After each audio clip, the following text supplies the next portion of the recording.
Hello again, welcome back. My name is Aurelua Odoranti, and today we'll be talking about this Extreme Kids Bedroom Makeover that I did for my kids.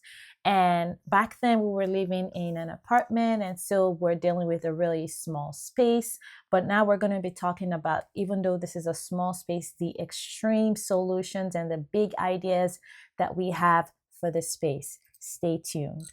So, let's dive right in. If you look at this kids' bedroom space that we had in our previous apartment, you'll see that it's pretty small. I'll show you the floor plan shortly, but you can already see that it's jam-packed for 3 kids. Not enough space for them to play around, for their imaginations and creativity to flow. Not enough lighting either. The grayish wall color of the apartment wasn't doing anything for them either, not boosting their mood, not helping out with who they are as kids. So I really wanted to transform this space and also create storage solutions. Okay, there's so many things you can see going on here. We need it to be functional. We also need it to be beautiful.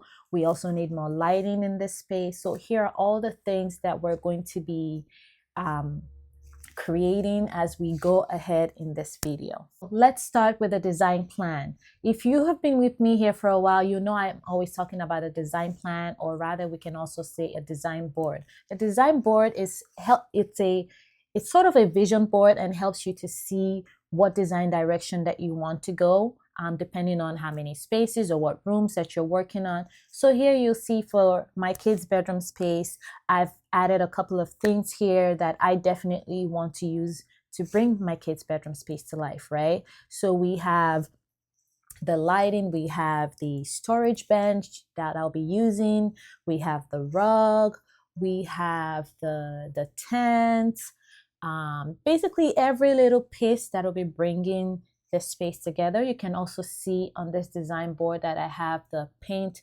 choices, which are Sherwin-Williams, that I will be using in this space as well. So if you take a look, even if you're not a designer, just taking a look at this design board, you can already see that everything is working out together.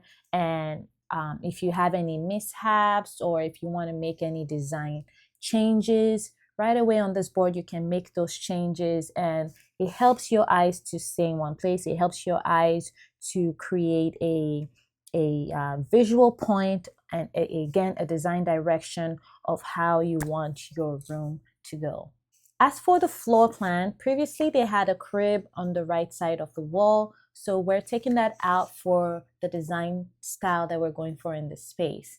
They already have a twin over a queen bunk bed, which will help for my 3 kids, one at the top and then 2 at the bottom. Again, making use of the space that we have, okay? And hopefully helping you to make use of a space that you have. Whatever you have, you're able to put it into good use. So this is what we have, and we're putting it into good use. So also in the space, they have a closet that already gives them storage for their clothes, an additional storage space in the dresser for their clothes as well. But you can already see that the toys and everything was all over the place. So again, we're going to be adding an additional storage option. I know you're thinking small space and you're going to put something else in this space again. Just watch as we go on, and you'll see how we really maximized function in this space. And I can't wait to show you. I'm so excited. So let's get started. Before I got started, I went ahead to dismantle this crib that I'm no longer using, since my kids were growing out of it anyway, and we already have a twin over a queen bunk bed in the room, which all 3 of them would be able to fit in. Again, remember that this is a small apartment bedroom. So I'm just doing that right now. And then I went ahead after that to start taking out these tapes.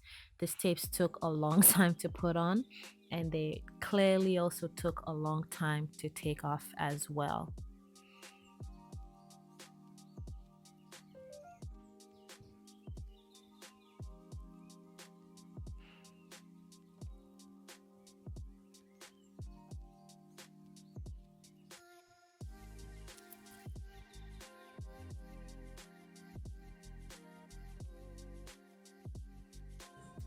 As I was taking this tape down, it left a lot of marks, like scotch marks, basically on the wall. So the way I took care of that was I decided to use joint compound, which I'll be using for the ceiling, but I also decided to use on the wall to give it that smooth finish, so that when I eventually used the paint, it would come out in a very smooth finish as well. So I not only used primer on the wall, but I also used a joint compound.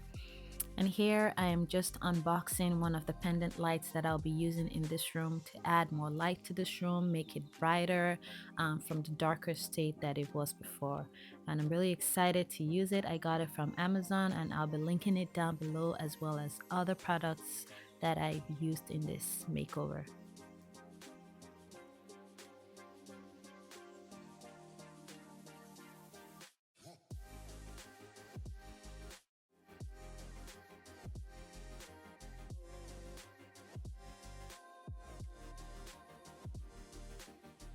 So here is the popcorn ceiling. I'm showing just a little snippet of what it all looks like here in the apartment bedroom. And then over here, I'm just mixing joint compound. There's actually different ways to take care of popcorn ceiling. One of the most known ways of doing that is to scrape the popcorn off the ceiling first and then start adding joint compound. But I skipped that step, and instead I went ahead to just apply the joint compound, and I had to apply 2 coats of the joint compound, wait for them to dry in between, and then sand them, which you'll see very soon. An additional reason that I also wanted to use this method is that I want to have a high gloss finish on the ceiling. Again, when we're talking about reflecting light off, high gloss finish on paint is a very good way to do that. It reflects light around the room. So I really wanted to have that smooth finish, which you get when you apply joint compound and you sand it off. It really turns out smooth. So that's what I wanted to do. Again, I'm applying the joint compound on the wall here, as I mentioned before, to cover up the scorch marks from removing the wall decor tape, and again to give the wall a smooth finish as well. Not a high gloss as I want on the ceiling, but at least to still give me a very like a baby smooth finish on the wall as well. So when you run your hands through, you get that nice smooth touch. So after mixing the joint compound, I went ahead to use a trowel to apply to the wall, as you see here, and then I use my extension cord to just make it a little bit easier for me as I smooth it out, and then again using the trowel to go ahead and apply it from left to right. I also forgot to mention that this makeover was actually part of what's called a one-room challenge, which not only designers but anyone really looking to get in on their DIY skills, but not just DIY skills, again, to just really make over your room. Maybe you've been wanting to do that for a while. It's a challenge run on Instagram. They usually do that twice a year, every spring and fall. And a lot of designers and anyone else who wants to, hone in on that skill joins in to participate in making over their room, one room, for the entire 6 to 8 weeks. So this project actually took me about that long to do. And this specific process where I was applying the joint compound on the ceiling took me about a week, because again, I applied 2 coats, and but in between each coat, I had to wait for it to dry, and then after drying, I had to sand it. So it took a long time, even though this room was so small, thankfully. It took a long time. It took a lot of sweat, and my arms and my back was hurting, but it was well worth it. This was the next day. During that week when I was applying the joint compound, if you see the ceiling, that it's somewhat smoother than it was before. So this is me now going over applying the second coat of the joint compound on the ceiling. And then this is what the joint compound looks like on the wall as well, after applying a coat of it. And again, I wasn't trying to cover the entire wall. I was just trying to get specific areas, especially where the tape left marks when I was peeling it off.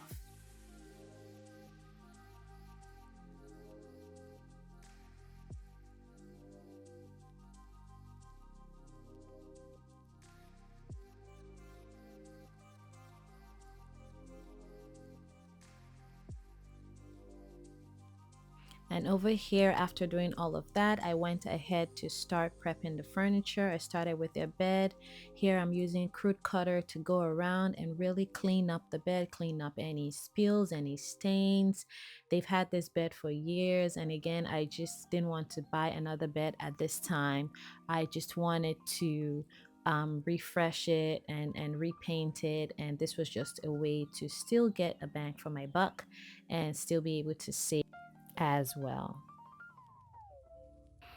Over here, I moved on to the window frames. You can see here that it's been chipped. It was actually chipped because I used a childproof curtain rod before on there, and so the kids, you know, they're kids, right? So they chipped the the wood off the frame, so I had to figure out a way to fix it. And one of the ways to do that was to use this JB quick weld wood epoxy. It's really great. You just have to mold it in your fingers. You mold it into the frame of whatever wood it is that you're trying to fix. It has a 25-minute set time, and then it cures in 1 hour, and then after that 1 hour you're just going to sand it off.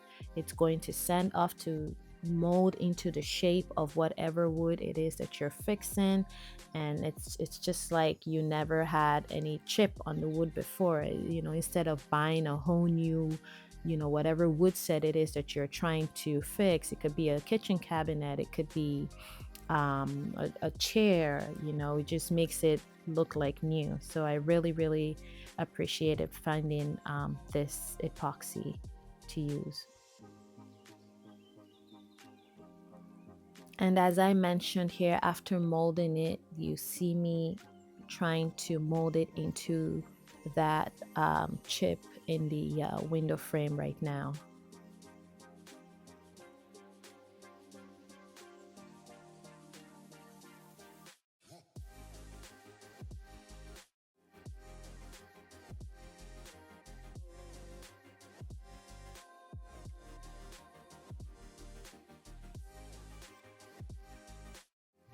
Basically, it's also taking this long because I'm not just trying to mold it in, but it also has to take on the shape of whatever wood it is that you're trying to fix. So I wanted to make sure that that square shape from the window frame was there when we were done.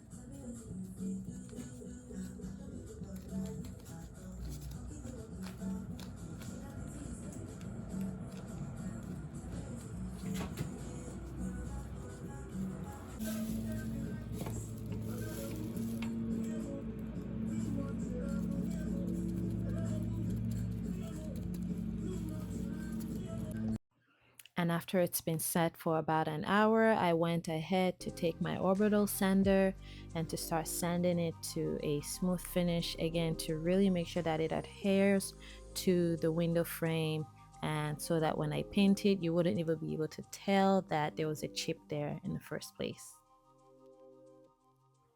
In between the sanding on this and also the sanding that I had to do on the ceiling and on the entire joint compound once it dried, this whole room was very dusty. So I'll recommend that you have your protective gear on when you're trying to do this sanding. In the future, I'm going to definitely invest in a way to manage the dust, you know, better at the attachment to the sander. But yeah, this for this project, it was very dusty in this room. And that's okay. Once you're learning, you know, you evolve with new knowledge, and then you grow and you do better. And so here you can see the entire room is covered, and here is me sanding the ceiling after the joint compound dried up. And so I used my extension cord to help me start out the sanding process, and then eventually I moved on to the orbital sander. And as you see here in the room, here's what everything's looking like now as we've packed up and getting prepared to start painting. I'm applying the crude cutter here again on all the doors before I get ready to paint. Again, this crude cutter is very multifunctional. It's a good way to take away any oils, any stains that have been on furniture for a really long time, and also helps you get prepared for painting. Make sure that the primer that you're going to use will adhere properly. And here then I went ahead to start taking out the hardwares, which I'll be replacing those later. Again, this is an apartment bedroom, so I'm doing this for the update that I want in this room, but I'll return their hardwares before we move out of the apartment, so it's fine.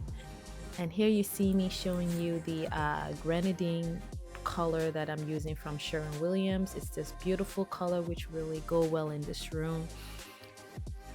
And so I've started painting the doors here. When you're painting a door like this, you want to go from the inside to the outside as I've labeled here. It just helps you to get a better paint finish. And you can go inside with a small roller, or you can go with a brush, and then as you go on the outside you go ahead and use a roller to get a smooth finish as opposed to using a brush.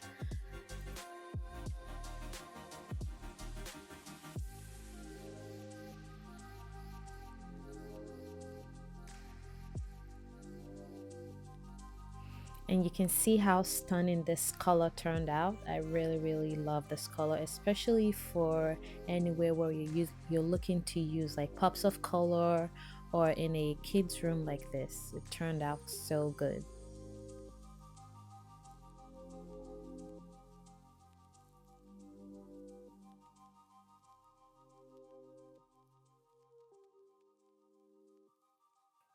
I decided to update the hardware on the doors as well to give it a more modern style that I was going for in this kid's bedroom. And I bought one that had a privacy on the other side, just because, again, even though this is a closet door, sometimes the kids just, you just want to stop them from going in there, especially after you've cleaned it out.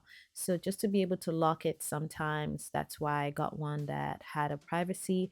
Otherwise, normally if you're using a closet door, you don't have to get one that has a privacy. You could just get a dummy lock. And here's just me being goofy and excited about this whole thing. Oh. And then onto painting, I started adding primer to the wall. Again, for two sides of the wall, I'm going to be adding wallpaper, and then the other two sides will be painted. So those other two sides is one side I added a joint compound again to take care of earlier, and this side is where I'm adding the primer on to give that base a good smooth finish and a good start. I'm cutting into the edges here, which is a good painting process, so that when you start painting the entire wall itself, you just have to use a roller to just go all the way up and down once and for all. But going around right now to edge the painting with a brush, and this is the swimming blue paint from Sherwin-Williams as well.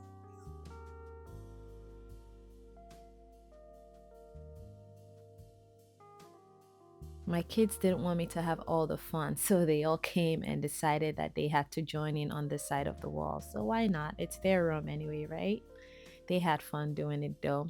But after a while, they left the rest of it to me. Ain't that typical?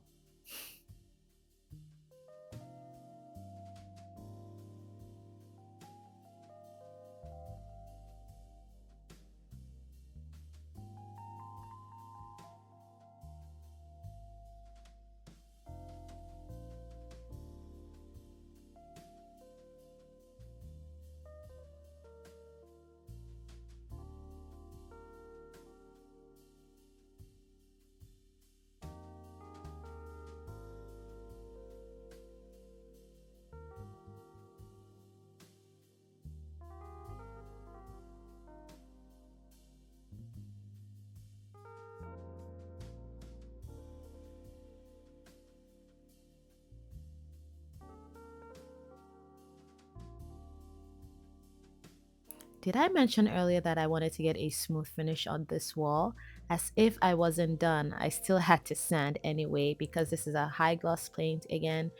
We wanted to reflect light, so I needed to sand it down as I continued to paint to get that really high gloss finish when it was done.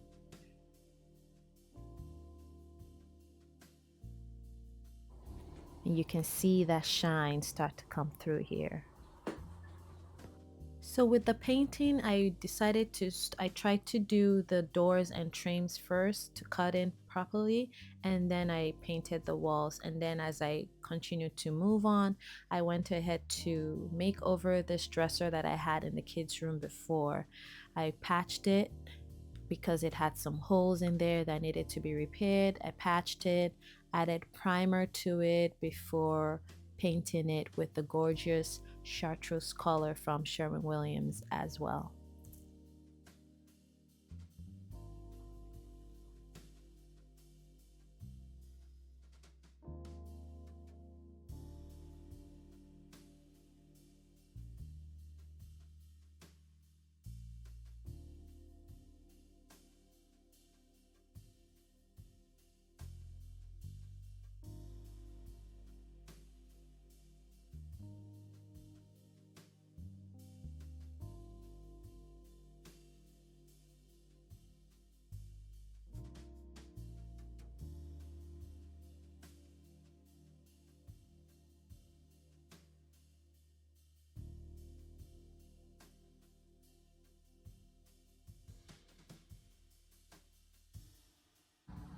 And this was the Roman shade that I got from Etsy to support a small business.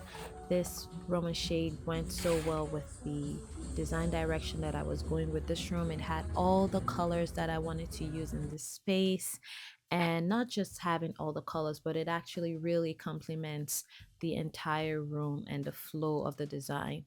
And here you just see me trying it on to make sure that it fits and that it installs properly. Stay tuned for part 2 of this makeover process.